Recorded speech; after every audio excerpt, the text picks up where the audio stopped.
Bonsoir à tous. Merci d'être venus, en tout cas très nombreux, pour cette première rencontre dans le cadre de la Semaine des écologies. On est en tout cas très très heureux ce soir de recevoir Paul Landauer pour cette première rencontre, qui est là avec nous, avec son éditeur, pour lequel je pourrais en dire aussi deux mots tout à l'heure, Building Bush. Je ne sais pas où est Benoît. Euh, voilà, il est là-haut, parce que je pense que c'est aussi assez intéressant de parler avec Paul à la fois sur le contenu du livre qu'il va relater, mais aussi avec Benoît, donc, qui est une jeune maison d'édition française installée à Paris, Building Books, et qui fait des livres en tout cas très intéressants que je vous invite à regarder et à acheter.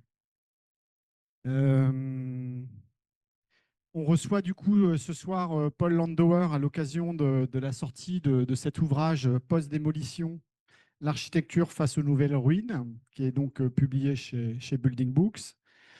Euh, mais avant de lui céder la parole, je voudrais quand même revenir sur une brève introduction sur son parcours et vous donner notamment quelques repères sur la pensée qui traverse son travail depuis de nombreuses années. Paul Landauer, en fait, est architecte, docteur en histoire de l'architecture, professeur à l'École nationale supérieure de la ville et des territoires de Paris-Est, et il est également chercheur associé au sein de l'école. Il est également aux côtés de Luc Baboulet, l'un des initiateurs du réseau Transformation, auquel participe notre école à Lille, et en particulier le studio Spolia. Donc, qui est un réseau qui interroge activement l'enseignement du projet à partir du déjà là, et vous verrez qu'il va nous en dire de nombreux mots. Son parcours, en fait, conjugue pratique architecturale, recherche académique et enseignement, et ce, avec une remarquable cohérence, je trouve en tout cas, autour d'une question centrale qu'on pourrait résumer à comment penser l'architecture à partir de l'existant dans un contexte d'urgence écologique et de transformation profonde des territoires urbains.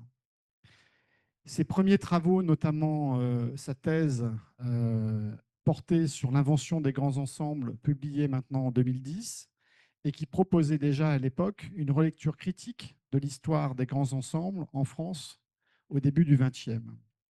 Il y analysait à l'époque les logiques politiques, sociales et spatiales qui les avaient produits, non pas pour les disqualifier, mais pour en dégager les potentiels de réinvention. Et je pense que ce livre fait encore en tout cas écho, et peut-être encore plus écho aujourd'hui en 2025.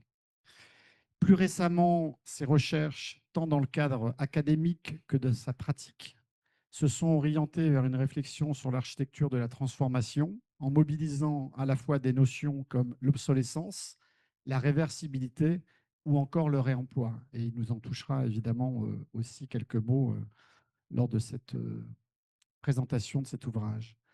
Dans cette perspective, il y développe en fait une approche qu'il nomme les architectures du stock. Je pense qu'il nous en dira aussi sans doute quelque chose, car il ne s'agit plus pour lui de concevoir à partir du neuf, mais de considérer en fait l'existant comme une ressource critique à activer et à transformer. Cette posture s'inscrit dans un mouvement aujourd'hui plus large du champ architectural, où les enjeux en fait du bilan carbone, mais aussi de sobriété matérielle et de durabilité, viennent en fait reconfigurer en profondeur la manière de concevoir, de construire et de penser l'architecture aujourd'hui. En tant que praticien aussi, et ça je trouve que c'est assez intéressant, il met aussi en œuvre ces principes à travers des projets concrets. Je pense notamment à l'exemple de la réparation des deux burons que tu as fait dans le Cantal, où il l'a mis notamment en avant avec son associé, ou on pourrait dire ils ont mis, selon ses propres mots, ça ce sont les siens, la transformation des situations construites, la réévaluation de la ville et la valorisation des expériences habitantes. Et c'est un projet, en tout cas, que je vous invite à regarder de très près.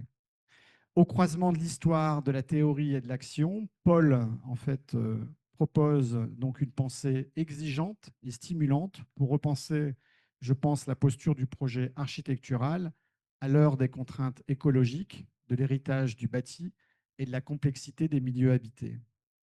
C'est cette réflexion qu'il prolonge en fait aujourd'hui dans cet ouvrage Post-démolition et qui nous réunit tous ce soir.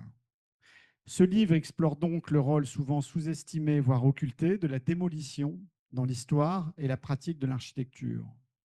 Et Paul nous montrera notamment que la démolition n'est jamais neutre, qu'elle révèle de logiques économiques, souvent politiques et sociales, et qu'elle met en fait en lumière nos façons de gérer, d'oublier et de transformer notre cadre bâti.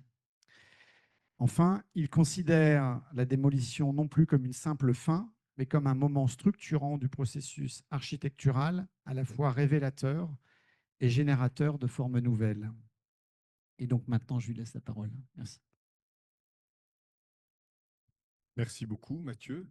Merci beaucoup pour l'invitation et merci beaucoup d'être venus si nombreux ce soir. Je suis ravi d'être là et de partager avec vous ce livre. J'en ai un exemplaire, peut-être il peut circuler pendant la petite présentation.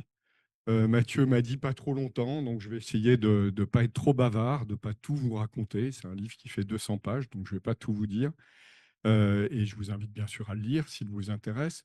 Et puis bien sûr à poser des questions. L'idée c'est plutôt là dans ce format café littéraire dont tu as parlé Mathieu, d'échanger, de discuter, de poser des questions si vous le souhaitez, et également avec l'éditeur parce que je pense que faire un livre c'est bien sûr une aventure intellectuelle, c'est bien sûr un travail solitaire. Le travail d'écriture est un travail solitaire, mais c'est aussi une aventure avec un éditeur. Faire un livre, c'est une aventure collective et la question graphique, la question de l'objet, la question de quel lectorat on vise, etc., sont des questions qui sont absolument fondamentales et j'ai eu un énorme plaisir à faire ce travail, à le partager avec Building Books qui, comme Mathieu l'a rappelé, est une jeune maison d'édition qui s'intéresse beaucoup à l'architecture, comme son nom l'indique, qui est française, comme son nom ne l'indique pas, et qui a un catalogue vraiment intéressant aujourd'hui et qui a une vraie démarche, une vraie vision sur ce qu'est ou ce que devrait être un livre d'architecture. Mais on en reparle après, si vous voulez. Benoît a des livres avec lui.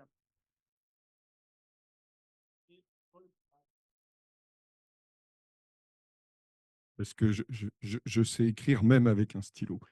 Voilà, donc alors c'est un livre, Mathieu l'a rappelé, qui est un peu issu d'une histoire un peu longue.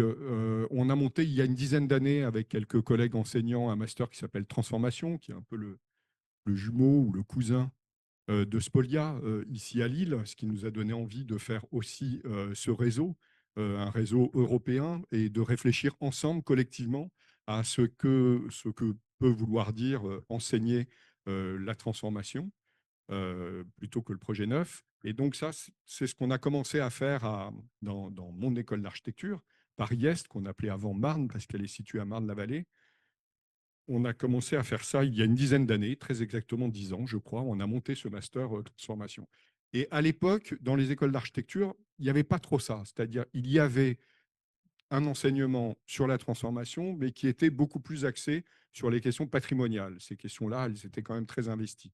Mais l'idée de transformer pour des raisons qui sont essentiellement des raisons écologiques, qui sont liées à l'urgence écologique, c'est-à-dire économiser les ressources, construire moins, démolir moins, pour pouvoir utiliser au maximum ce qui existe, c'était une approche qui était relativement nouveau.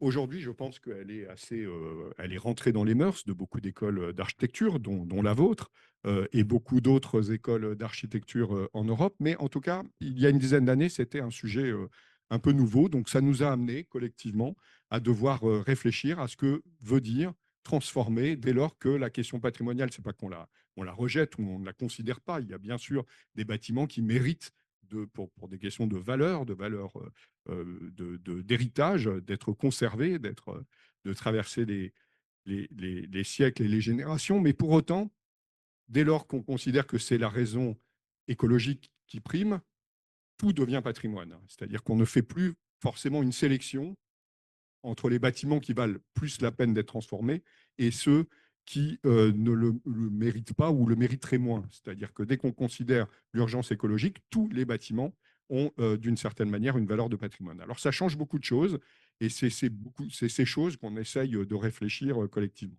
Alors il se trouve que dans ce cadre, en parallèle plutôt de cet enseignement de la transformation, j'ai passé ce qui s'appelle un HDR, une habilitation à diriger les recherches. Je ne sais pas si vous savez ce que c'est. C'est quelque chose qui n'existe que en France et en Allemagne.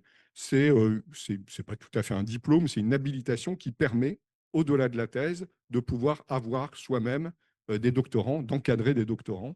Et donc, c'est un nouveau travail de recherche qui est présenté devant un jury. Et c'est assez intéressant une carrière de devoir réfléchir aussi, à un moment donné, euh, à ce qu'on fait. Dans le cadre de l'HDR, il y a aussi une dimension qu'on appelle égo-histoire. Donc, il faut qu'on revienne sur le parcours qui a été le sien, un parcours scientifique quand on est chercheur, mais aussi un parcours qui est d'enseignant, voire de praticien. Et donc, ça a été l'occasion pour moi, l'HDR, de réfléchir aussi à quelques postures et de réfléchir à qu'est-ce que pourrait être une théorie aujourd'hui de la transformation dès lors qu'on la sort de la question strictement patrimoniale, parce que les théories en termes de patrimoine, elles sont nombreuses, elles sont anciennes, elles remontent au moins au 19e siècle et elles sont plutôt aujourd'hui bien enseignées et bien connues. Mais dès lors qu'on l'envisage un peu autrement, la question est un peu nouvelle. Et on s'est assez vite rendu compte que ça remettait en cause beaucoup de choses, cette question de la transformation, que ça soit en termes du rapport à l'histoire, en termes de rapport à la technique, à la construction, mais aussi en termes théoriques. C'est-à-dire que la raison d'être même de l'architecture, parfois, peut être remise en cause. Et de fait, la littérature, les textes fondateurs qui ont un peu modelé la discipline architecturale depuis plusieurs siècles, au moins depuis la Renaissance, peuvent être amenés aujourd'hui à être modifiés. Alors, la réflexion, elle est la réflexion du livre, parce qu'on ne peut pas l'embrasser trop largement, cette question.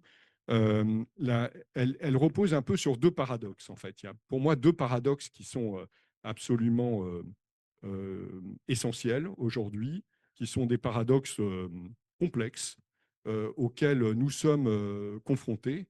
Le premier, c'est assez simplement le fait que, en réalité, même s'il faut transformer pour des raisons que personne ne peut plus ignorer aujourd'hui, de limitation des ressources, de réduction de l'empreinte carbone, transformer aujourd'hui, il faut le faire, mais dans un contexte de réchauffement climatique, de changement climatique, qui implique quand même de changer beaucoup de choses.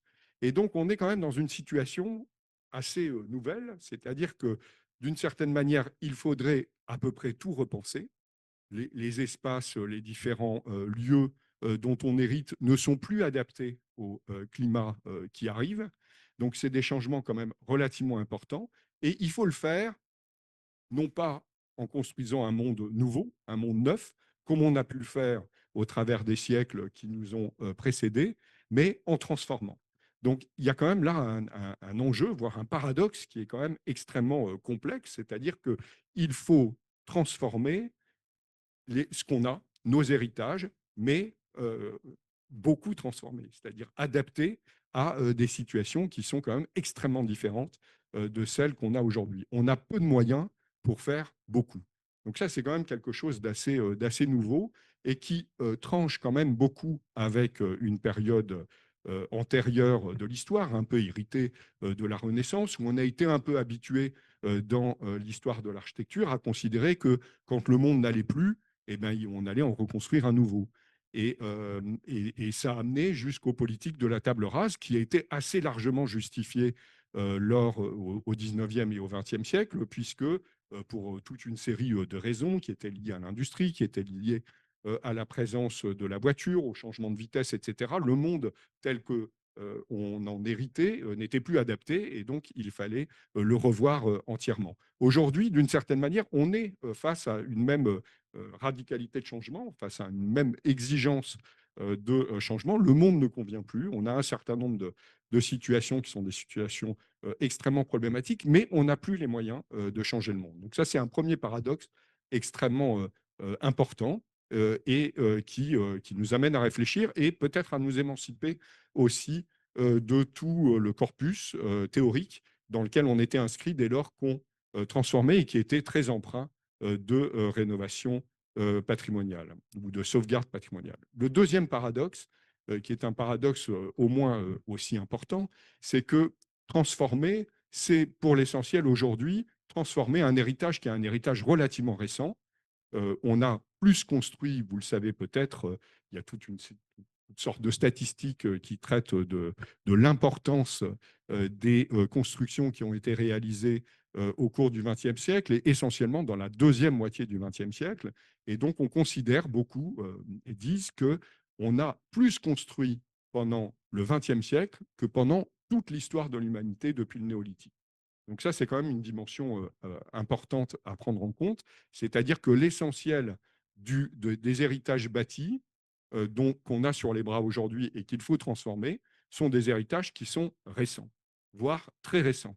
On a beaucoup de bâtiments aujourd'hui à transformer qui sont des bâtiments qui ont 20 ans, 30 ans, et j'ai envie de dire que plus on avance et plus l'éloignement par rapport aux situations qu'on est amené aujourd'hui à transformer, a fortiori avec le réchauffement climatique, cet écart se réduit. Donc c'est un deuxième paradoxe, c'est que l'état de ces constructions, souvent, n'est pas très bon. On est quand même assez souvent exposé à des situations de pollution, à des situations de contamination. On parle beaucoup de polluants éternels, donc des situations extrêmement lourdes. Et donc, on a un héritage qui est extrêmement important, qui est un héritage négatif. On parle beaucoup aujourd'hui, Alexandre Monin a propagé cette idée de commun négatif. Qu'est-ce que ce sont les communs négatifs? Les communs négatifs, c'est tous les espaces, je ne sais pas si on lit Alexandre Monin ici à Lille, on en reparlera si vous le souhaitez. C'est un philosophe qui s'intéresse beaucoup aujourd'hui à ce qu'il appelle les politiques de renoncement, c'est-à-dire l'idée qu'aujourd'hui, on a toute une série de situations qui sont des situations dont il faut apprendre à se défaire parce qu'elles ne peuvent plus, elles n'ont plus de pérennité. On ne peut plus les envisager sur du long terme. Certaines installations industrielles, certaines situations de pollution, etc., sont d'ores et déjà des centrales nucléaires abandonnées, etc. Il y a des cas aujourd'hui extrêmement durs de communs négatifs, enfin, de situations aujourd'hui qui n'ont pas d'avenir, mais il y a aussi toute une série d'installations, d'infrastructures, d'organisations qui ne vont pas pouvoir durer, qui ne vont pas pouvoir durer longtemps, et dont il faut apprendre à se défaire. Donc on a un deuxième paradoxe extrêmement important, crucial, c'est-à-dire qu'il nous faut transformer, mais en même temps renoncer à toute une série d'organisations, à toute une série d'héritages.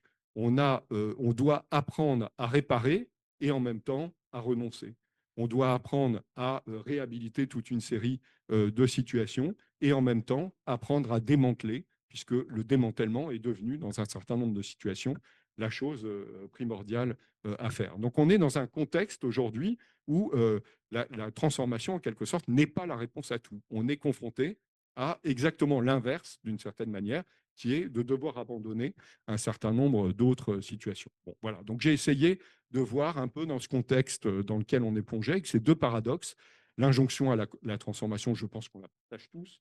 Je pense que nul n'ignore aujourd'hui qu'on ne va plus pouvoir construire autant et qu'on va devoir transformer plus. Je pense que là-dessus, il y a un consensus. Il n'est pas généralisé, mais en tout cas, il est à peu près entendu par la plupart d'entre nous.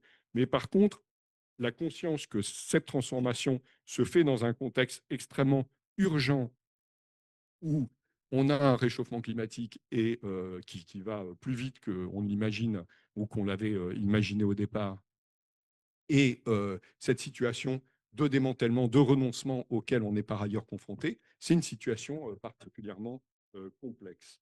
Alors, j'ai juste mis quelques diapositives qui sont simplement les pages du livre. Bon, voilà, ça c'est la couverture. Il y a une petite histoire, un petit dialogue, vous verrez dans les replis de la couverture. Bon, le livre ouvert, mais il circule, donc vous pourrez l'avoir dans les mains tout à l'heure. Alors, je ne sais pas si tout le monde voit, peut-être c'est un peu petit, non, vous ne voyez pas. Alors, le livre est en 7 parties, en fait. Il y a 3 parties qui parlent du passé, les 3 premiers chapitres. Le chapitre du milieu, c'est un chapitre qui parle plutôt de la situation contemporaine. Et puis, les 3 chapitres qui suivent, c'est plutôt des propositions pour l'avenir. Voilà. Il semblait important de s'y prendre comme ça et de revenir un peu en arrière. C'est d'essayer de comprendre comment on en est arrivé là aujourd'hui, et puis pourquoi un certain nombre de propositions qu'on pourrait faire aujourd'hui, qui sont souvent des propositions de relativement bon sens, la réparation, la maintenance, l'idée qu'il faut préparer les sols avant de construire, l'idée aussi qu'il y a une dimension rituelle à l'acte de construire, qui sont des éléments qui étaient tout à fait présents dans l'histoire de l'architecture. Tout ça a été un peu oublié au cours des siècles. On l'a encore beaucoup chez Alberti, dans le traité d'Alberti qui s'appelle L'art de bâtir. On a encore un témoignage d'une période un peu antérieure à la période classique, où on découvre qu'en fait, la question de la réparation, la question de la perpétuation, de faire durer un certain nombre de bâtiments était une priorité, était importante et faisait partie de l'art de bâtir, des choses qui ont aujourd'hui un peu disparu. Et donc, il m'a paru important de revenir un peu en arrière et d'essayer de comprendre pourquoi, au cours essentiellement des 200 dernières années, des 2 derniers siècles, 19e, du milieu du 19e siècle jusqu'à aujourd'hui, ces questions-là avaient été un peu oubliées et pourquoi finalement, dès lors qu'on dit transformer, réparer, réhabiliter, etc., c'est finalement des choses qu'on a un peu perdues, où on est obligé de revenir à des états un peu antérieurs de la discipline. Et une des raisons qui, moi, m'a marqué, qui a donné le titre au bouquin, qui s'appelle Post-démolition, c'est que, en fait, la démolition avait pris une place extrêmement importante à partir du milieu du 19e siècle. Et pas n'importe quelle démolition. On a beaucoup parlé de table rase, de tabula rasa, qui a été un peu le maître mot de la modernité. Mais moi, je me suis intéressé pas seulement à la tabula rasa au sens euh, du concept, c'est-à-dire l'idée qu'on fait table rase du passé, mais de manière extrêmement concrète, comment on s'y est pris pour démolir, c'est-à-dire quelles ont été les techniques qui ont été mises en œuvre pour démolir autant, aussi vite, à des échelles qui étaient des échelles absolument considérables. Comment concrètement la tabula rasa a été réalisée. Et, euh, et voilà, donc ça c'est le premier chapitre, donc qui s'appelle Démolition. Vous verrez, alors vous ne verrez pas forcément parce que c'est écrit en petit, là c'est 1851-1872. Je me suis un peu amusé à donner des dates un peu pour chacune des périodes de l'histoire, du présent, mais aussi du futur. Alors pour le futur, je reviens un peu en arrière pour essayer de retrouver des traditions qui sont des traditions un peu antérieures. Et donc, j'ai daté à chaque fois par des événements qui me paraissaient être des événements un peu importants dans l'histoire de l'architecture. Et alors, pour l'histoire de la démolition, je me suis intéressé au Crystal Palace, 1851, qui est exactement contemporain à 2 ans près du Paris Haussmann, donc des travaux de transformation de Paris sous Haussmann, et qui a été, vous le savez peut-être, le premier grand chantier de démolition à une grande échelle. La grande force revendiquée par le baron Haussmann lui-même, c'était d'avoir réussi en 11 ans, c'est-à-dire la première période, pardon, le règne d'Haussmann à proprement parler, c'est 11 ans de transformation de Paris. Et sur ces 11 ans, on a démoli à peu près un tiers de la ville. C'est-à-dire que la performance de la démolition, c'est presque ce qu'il faut retenir de Paris, de cette haussmannisation de Paris. Et puis, un deuxième événement qui intervient 120 ans plus tard, et qui est, vous le connaissez certainement, c'est la démolition du grand ensemble de Pruit-Igoé à Montsouris, pardon, à Saint-Louis, et que beaucoup d'architectes, dont Charles Jenks, qui est le théoricien du postmodernisme, a considéré comme le moment d'avènement de la fin de la modernité. Donc, entre ce chantier de construction et ce chantier de démolition, il y a un peu une histoire, une certaine histoire de la démolition. Et en fait, cette histoire de la démolition, quand on regarde comment elle a été possible, comment cette performance et cette rapidité, quand on regarde le chantier d'Haussmann, ça s'est fait grâce à la performance du déblai. Et en fait, une des grandes inventions du 19e siècle et qui continue à se déployer au cours du 20e siècle, c'est la performance du déblai. C'est-à-dire que, bien sûr, ce qui a permis la modernité, c'est le béton. Avant, bien sûr, c'est la performance des structures métalliques. Mais on a un peu négligé les performances techniques de la démolition. Et les performances techniques de la démolition, c'est l'explosif, c'est toute une série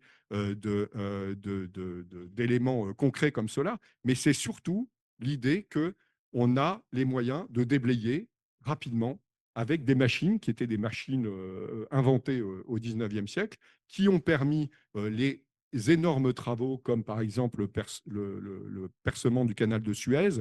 Tous ces grands travaux d'infrastructure ont été faits parce qu'on a inventé un dispositif qui était un dispositif de déblai. Et en fait, toute la modernité repose sur cette idée-là, et c'est, de mon point de vue, extrêmement important. C'est-à-dire que ce n'est pas simplement qu'on a démoli, qu'on a beaucoup démoli, c'est qu'on a démoli sans déblai remblai, comme on pouvait le faire auparavant, sans idée d'un terrassement, mais avec ce maître mot que on va simplement faire table rase, mais au sens propre, c'est-à-dire déblayer le sol pour aller reporter les déblais ailleurs, à un autre endroit. Et quand on regarde l'histoire de la période, on voit que c'est tout à fait déterminant. Ça a modifié le rapport au sol. On le voit avec le Crystal Palace. La Crystal Palace, vous connaissez son histoire, c'est un bâtiment qui a été construit une première fois à Hyde Park, et puis 2 ans plus tard, qui a été démonté et remonté sur un autre site, qui est un site en pente, donc le même bâtiment qui était posé à plat, s'est retrouvé sur un site en pente. Et en fait, ce qui l'a rendu possible, surtout dans des temps extrêmement rapides, puisque c'était à l'occasion d'une exposition universelle, et que la reine Victoria a été pressée, qu'il fallait construire extrêmement rapidement. Donc, c'est les techniques de préfabrication inventées par Joseph Paxton qui ont fait date, qui ont fait de ce bâtiment un bâtiment qui a inauguré la modernité, mais c'est aussi toutes les techniques de déblai qui ont permis de préparer de manière extrêmement rapide un sol, et qui ont permis de le construire une première fois sur un sol plat à Hyde Park, et ensuite à Sydenham Hill, sur un autre site de Londres, sur un site en pente. Et donc, cette performance du déblai a été beaucoup critiquée, d'ailleurs au 19e siècle. C'était un des objets, une des raisons de la critique du Crystal Palace, c'était justement l'oubli du sol. Et l'oubli du sol, elle est complètement liée à cette performance du déblai et à cette performance de la démolition.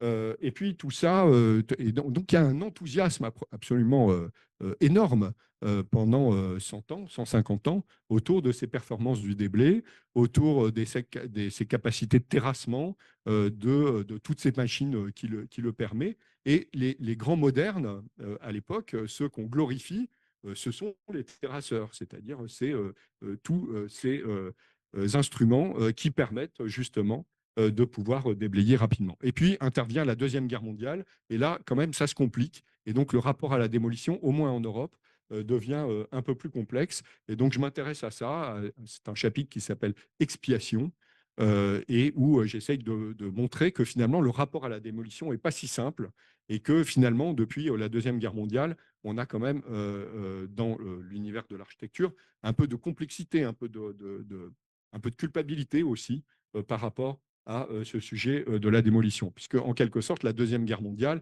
a accompli ce rêve de table rase et de déblai. Quelques projets, alors on ne voit pas tellement ces images, mais qui témoignent un peu de ces moments un peu complexes. C'est un photomontage que j'aime bien de Allison et Peter Smithson. Ils sont au tout début de leur carrière. C'est un concours qu'ils font pour un ensemble de logements à Londres. Et donc, ils doivent construire sur un trou de bombe de la Deuxième Guerre mondiale.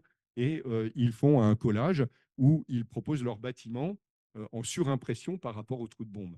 Alors, bien sûr, ça n'a pas été réalisé tel quel. Ils n'ont d'ailleurs pas gagné le concours, donc ils ne l'ont pas réalisé. Mais ça témoigne quand même d'un moment de cette histoire où le rapport à la démolition est quand même un rapport relativement complexe.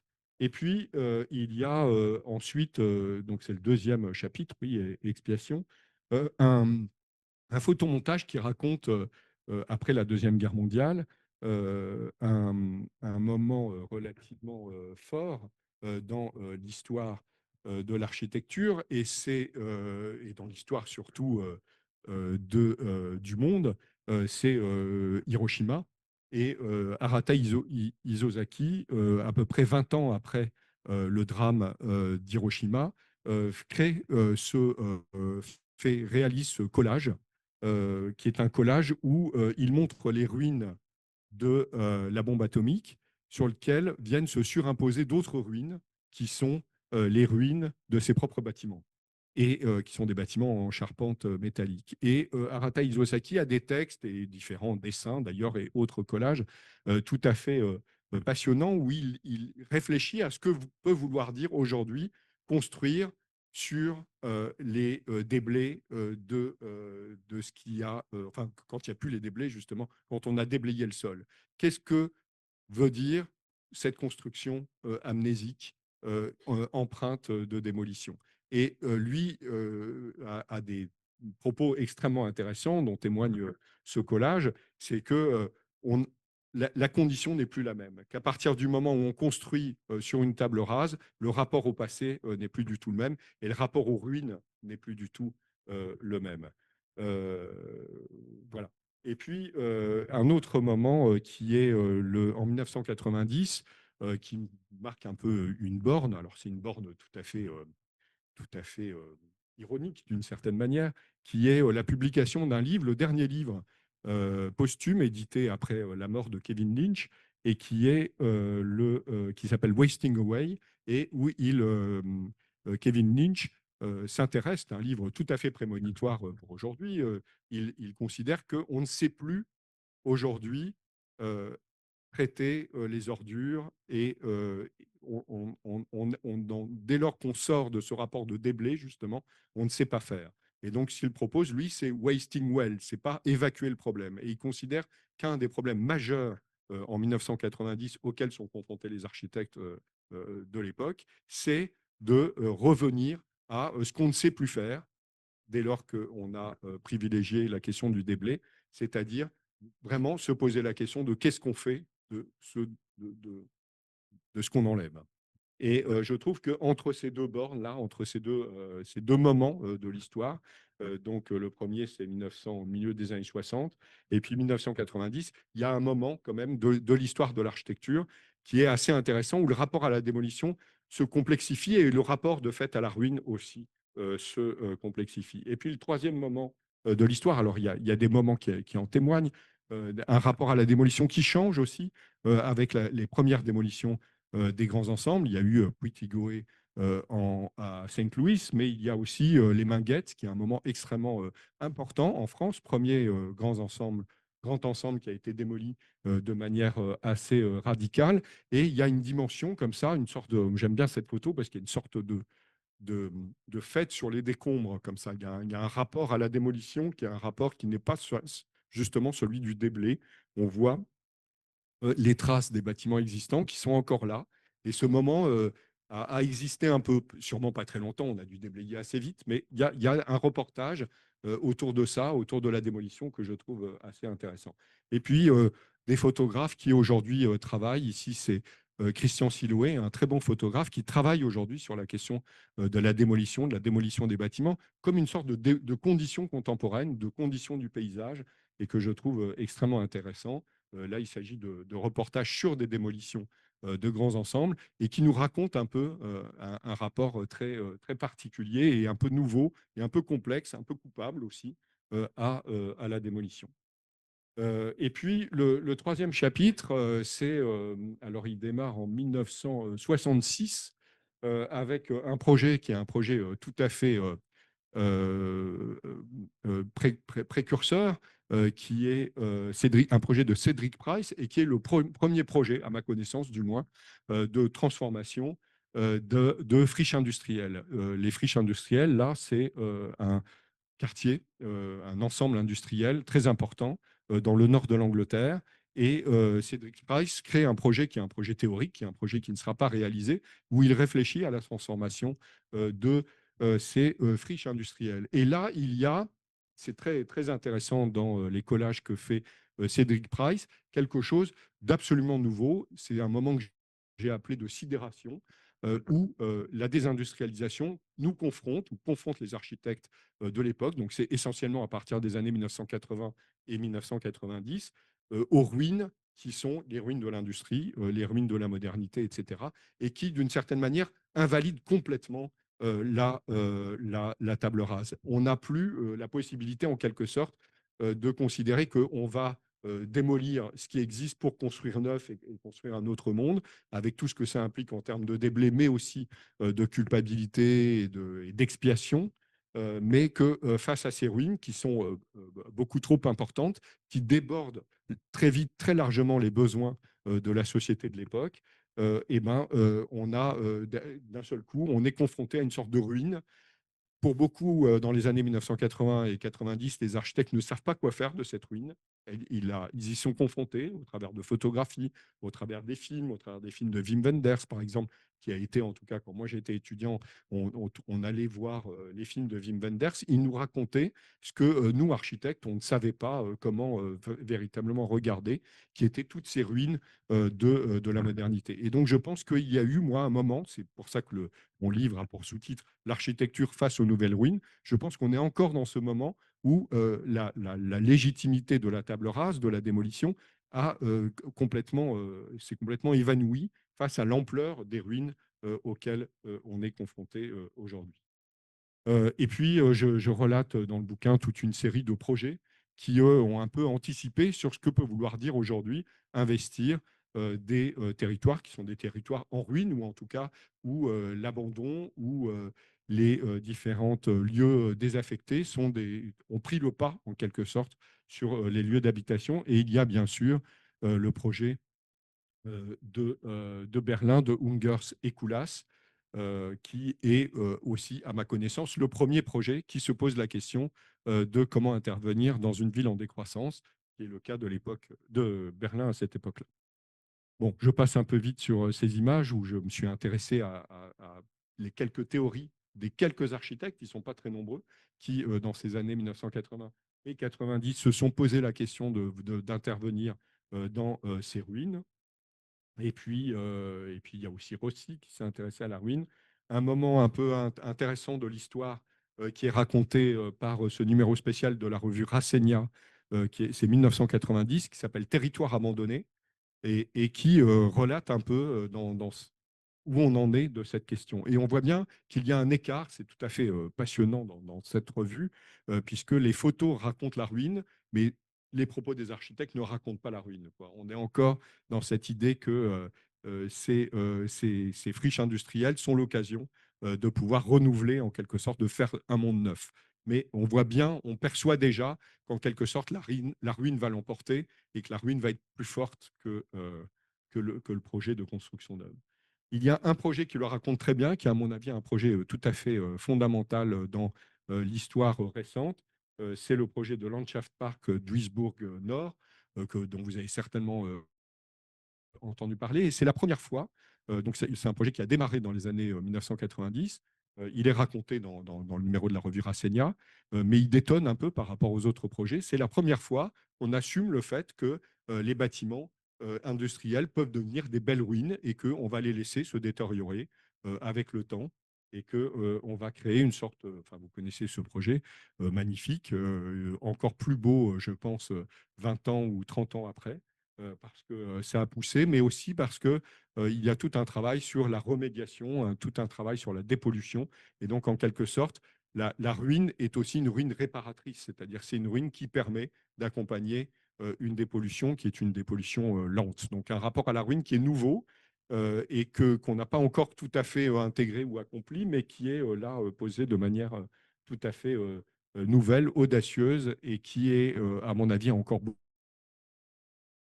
beaucoup à nous apprendre. Et puis le moment, alors je vais passer rapidement sur cette période contemporaine. Alors là, ce n'est pas très illustré. Je me suis intéressé à une exposition qui a une vingtaine d'années maintenant, de Philippe Oswald, qui est pas très connu en France, mais qui mérite vraiment qu'on s'y intéresse.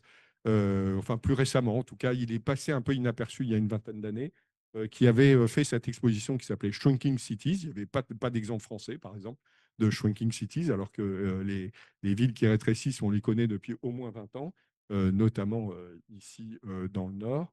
Euh, et, euh, et qui montre qu'aujourd'hui, cette dimension du rétrécissement est une condition contemporaine. Voilà. Bon, je passe un peu vite, mais j'essayais un peu de montrer où on en est un peu aujourd'hui et de considérer que c'est un peu une des conditions fortes du monde occidental, hein, bien sûr, parce que dès qu'on sort, on est encore souvent dans des situations de croissance où cette question justement de la prégnance de la décroissance n'est pas aussi importante. Mais je pense qu'aujourd'hui, quelles que soient d'ailleurs les situations ou de contextes de secteurs ou de régions qui peuvent être encore en développement ou au contraire dans cette grande diagonale du vide, on est toujours plus ou moins confronté à cette aujourd'hui situation de décroissance. Alors ensuite, je vais passer un peu vite et puis on ouvrira la discussion. Les trois propositions, les trois manières d'envisager l'architecture qui m'ont intéressé. Alors c'est relativement esquissé, hein, je me suis appuyé sur un certain nombre de projets. Le premier, c'est la perpétuation. Donc c'est l'idée que l'architecture doit réfléchir à comment traverser le temps. C'est très présent chez Alberti et c'est des pages qu'on a un peu oubliées. On a un peu retenu l'idée qu'un bon bâtiment, c'est un bâtiment dont on n'aurait rien à retrancher ni rien à ajouter. Cette idée de la forme parfaite. On est encore un peu dans cette idée que la bonne architecture, c'est cette architecture-là. Or, Alberti ne cesse, mais ce n'est pas tout à fait la lecture qu'on a pu faire d'Alberti dans les siècles qui ont suivi, Alberti ne cesse de considérer qu'au contraire, l'art de bâtir, c'est l'art de perpétuer, c'est-à-dire c'est d'intervenir sur des situations pour garantir leur transmission de génération en génération. Et donc, je me suis intéressé notamment à Hassan Fathy, et j'ai trouvé que c'était très intéressant dans ce livre que vous connaissez certainement, qui s'appelle Construire avec le peuple, qui est le récit d'un projet, de son projet à New Gourna. Et on l'a beaucoup raconté sous l'angle des techniques artisanales, de la participation sur les briques de terre que vous expérimentez également ici dans cette école. Mais ce qui est très intéressant aussi, c'est qu'une des raisons pour lesquelles Hassan Fathy a fait ce choix, c'est parce que les savoir-faire de maintenance existaient. Il n'y avait pas seulement les savoir-faire de construction, c'était surtout des savoir-faire de maintenance. Et j'aime bien ces photos qui sont extraites de son livre parce qu'on ne sait pas si les artisans qui sont là sont en train de réparer les voûtes ou sont en train de les construire. Et quand on peut relire Hassan Fathy comme une sorte de plaidoyer pour la maintenance et la réparation, pour lui, ce qui justifie tous les choix qu'il fait, c'est la possibilité pour les habitants de pouvoir maintenir, entretenir, réparer, remplacer les briques, les réenduire, etc., au cours du temps. Et c'est ce qui justifie les choix qu'il propose. Je me suis intéressé aussi à un artiste qui s'appelle Kaderatia, qui s'intéresse beaucoup à la question de la transformation, de la réparation, pardon, mais la réparation qui est la réparation visible, c'est-à-dire pas simplement sur l'idée de perpétuer et de transmettre d'une génération à l'autre, mais la réparation comme un acte visible, comme un acte esthétique, comme un acte qui a une valeur culturelle. Ça, c'est extrait d'une exposition. Il a beaucoup travaillé sur cette question-là. Et je me suis intéressé aussi à quelques architectures qui sont souvent un peu anciennes et qui assument cette dimension de réparation. Et donc, on voit le geste de réparation et qui donne une valeur au geste de réparation et qui l'ont investi comme un acte véritablement architectural. Ici, Hans Dolgast à Munich, une référence assez connue. Et puis, plus récemment, des architectes dont est venu, William Mann, lors du colloque qui a eu lieu il y a quelques mois ici à Lille. Ce sont les architectes Witherford Watson Mann, qui sont des architectes très intéressants aujourd'hui et qui s'intéressent beaucoup aujourd'hui à la question de la réparation et justement à la manière de donner forme à l'acte même de réparation, et particulièrement visible dans un de leurs bâtiments phares, qui est Astley Castle qui a reçu un certain nombre de prix. Et ce qui est très intéressant dans la démarche là proposée de Witherford Watson-Man, c'est qu'en quelque sorte, leurs interventions n'ont pas vocation à supplanter la ruine, mais à être à peu près au même niveau que la ruine, de dialoguer avec la ruine. Avec toute une série de dessins qu'on ne voit pas très bien, mais qui sont des dessins extrêmement beaux et qui sont des dessins de chantier faits sur le moment. Et puis, ce projet extrêmement intéressant qui a été réalisé par et pour un des associés de l'agence belge bruxelloise Agua, et qui est une réparation, en quelque sorte, d'une structure industrielle en béton et qui a été réparée par des jambages en bois, mais avec toute une réflexion justement sur l'anticipation des dégradations progressives du béton et comment la structure va progressivement se mettre en charge sur la structure en bois, avec une dimension justement de réparation qui est anticipée parce qu'elle elle est justement avec les techniques simples du bois et sans nécessiter ces interventions qui sont toujours très lourdes en termes de bilan carbone de réparation du béton. Voilà le plan. La deuxième partie, je m'intéresse à la préparation du sol, mais la préparation du sol sous l'angle de la remédiation dans l'idée de préparer le sol pour les générations d'après. La remédiation, c'est polluer, mais dépolluer, pardon, sur le très long terme, c'est-à-dire souvent 20 ans, 30 ans, parfois plus. Et donc, je pense qu'aujourd'hui, c'est un des enjeux auxquels nous, architectes, on doit être confrontés, c'est-à-dire pas simplement répondre aux programmes auxquels on est confronté aujourd'hui, mais aussi préparer le sol pour les générations à venir, mais préparer le sol au sens propre, et donc en intervenant sur toute une série de lieux qui sont aujourd'hui des lieux dégradés, des lieux dont il faut apprendre à se défaire, à démanteler, mais peut-être qu'il n'y a pas besoin de démanteler trop vite. On peut aussi l'envisager dans une idée de préparation et de transmission aux générations qui suivent. J'aime bien cette gravure de Piranèse parce qu'elle raconte ça. En fait, c'est ces gravures faites dans les ruines de la Rome antique par Piranèse.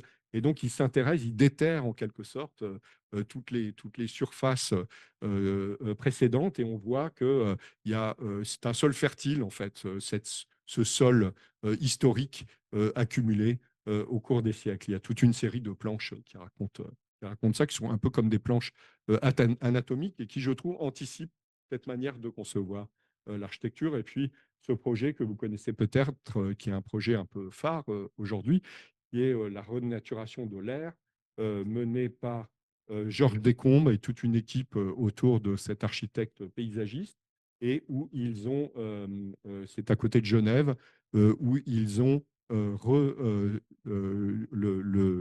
l'air est une rivière dans un lit dont on voit le canal à gauche de l'image, et donc ils proposent de sortir l'air, la rivière, de son cours naturel et de réinvestir le territoire, le paysage autour, mais simplement en le laissant, en créant ce qu'il a appelé lui-même des tablettes de chocolat, c'est-à-dire en quelque sorte de créer des grandes stries dans le paysage, de manière à préparer l'avenir et une refertilisation des sols et une réorganisation de la rivière qui va peu à peu de nouveau reconstruire son lit. J'aime bien cette idée justement que l'architecture, c'est pas pour tout de suite.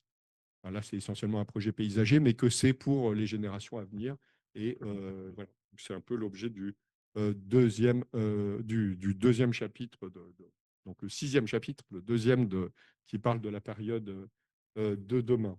Et puis, troisième partie, alors je m'intéressais aussi à tous ces architectes qui ont travaillé longtemps sur différents sites et qui se sont intéressés aussi au parcours de l'eau, enfin, qui ont eu toutes ces intentions souvent euh, un peu, euh, un peu progressives sur le chantier. Pikionis à Athènes et puis Lacaton Vassal qui avaient installé leur agence sur un des sites de leur projet qui était le Palais de Tokyo à Paris. Et puis, dans la dernière partie, je me suis intéressé aux rites qui sont liés justement à ce que j'ai appelé les rites de transmission et non plus les rites de fondation. Je pense qu'il y a bien sûr toute une dimension rituelle dans la démolition et dans la fondation. De rituels qui étaient des rituels modernes, qui ont accompagné notamment la démolition. On les connaît, hein, notamment Puitigoé s'est fait, c'était une démolition rituelle, les Minguettes aussi, et encore aujourd'hui, beaucoup de démolitions se font comme des spectacles. Donc, il y a une dimension rituelle de la démolition. Elle existe. Il y a aussi un rituel de pose de la première pierre, de découpage de rubans, etc. Mais il y a peut-être, en tout cas c'est l'hypothèse que je pose, une sorte de réduction des rituels qui accompagnent l'acte de construire et de démolir à l'idée justement de la fondation. Et qu'il y a peut-être toute une série de rituels qui ont pu exister par le passé et qui étaient liés à l'acte de construire, des rituels qui étaient liés à la transmission. Et la transmission, c'est aussi, d'une certaine manière, accepter une forme de soustraction, voire de démolition, c'est-à-dire accepter souvent, ces rituels de transmission, c'est dire au revoir. Il y a une dimension de deuil aussi, de rituel de deuil, c'est-à-dire accompagner ce qui va disparaître, dire au revoir à ce qu'on ne va pas garder pour préparer ensuite ce qu'on va transformer ou poursuivre ou perpétuer. Et donc, je me suis intéressé là à John Swan, qui est cet architecte anglais au tournant du XVIIIe et du XXe siècle, qui a travaillé longtemps sur la Bank of England, à peu près toute sa carrière, et qui s'est intéressé à à quoi va ressembler son bâtiment une fois qu'il sera devenu une ruine. Et donc, je trouve que c'est une idée assez intéressante de voir comment on peut anticiper sur ces questions-là, et c'est des questions clairement qui ont été évacuées. Alors, trois exemples rapides, il y en a quelques autres dans le livre. C'est celui-là que vous connaissez certainement, qui est le pavillon Caritas de Wildervinck et Tailleux, et qui est, alors pour le coup, je trouve vraiment, bon, il y a la poétique de la ruine, mais il y a véritablement une dimension rituelle dans toute l'histoire qui est racontée. D'ailleurs, Pierre Chabard m'a raconté que aujourd'hui, le bâtiment, enfin la ruine est à l'abandon et donc elle pose un problème. C'est devenu une sorte de pissotière, etc. Donc il y a une réappropriation aujourd'hui. C'est pas si simple quoi, de conserver aujourd'hui cette ruine. Et donc ils réfléchissent aujourd'hui à cette forme de réappropriation. Je ne vais pas raconter l'histoire, je pense que tout le monde la connaît. Mais en tout cas, la visite pour tous ceux qui l'ont vécu est un moment extrêmement émouvant parce qu'il y a justement cette dimension rituelle, le parcours, sur le parcours de l'eau, sur ce qui a été conservé, c'est au milieu d'un hôpital psychiatrique et donc il y a toute une dimension aussi de reconstruction pour les pensionnaires, enfin je ne sais pas comment les appeler, les patients de l'hôpital psychiatrique qui viennent utiliser ce lieu de manière extrêmement libre. Le deuxième, alors il est aussi assez connu, qui est une sorte de mise en scène de l'acte de démolition, qui est l'antivilla de Brandlubert, et où il a mis en scène véritablement dans un processus extrêmement ritualisé, justement, mais qui est aussi avec un savoir-faire technique, parce qu'il a fallu anticiper en quelque sorte par une structure extrêmement précise les démolitions à venir. Et donc ces démolitions ont été filmées, véritablement ritualisées, et aujourd'hui, elles gardent leurs traces en quelque sorte, leurs stigmates dans le bâtiment. Et puis le troisième, c'est pas il y en a encore un, je crois. C'est une maison qui a été réalisée par un architecte que je trouve très intéressant qui s'appelle Nuno Brandão Costa, qui est un architecte portugais et qui a fait une vraie fausse ruine en quelque sorte, mais une vraie fausse ruine qu'il a aussi en quelque sorte ritualisée en démolissant un bâtiment existant pour le reconstruire sous la forme d'une nouvelle ruine qui est portée sur la poutre métallique que vous voyez ici.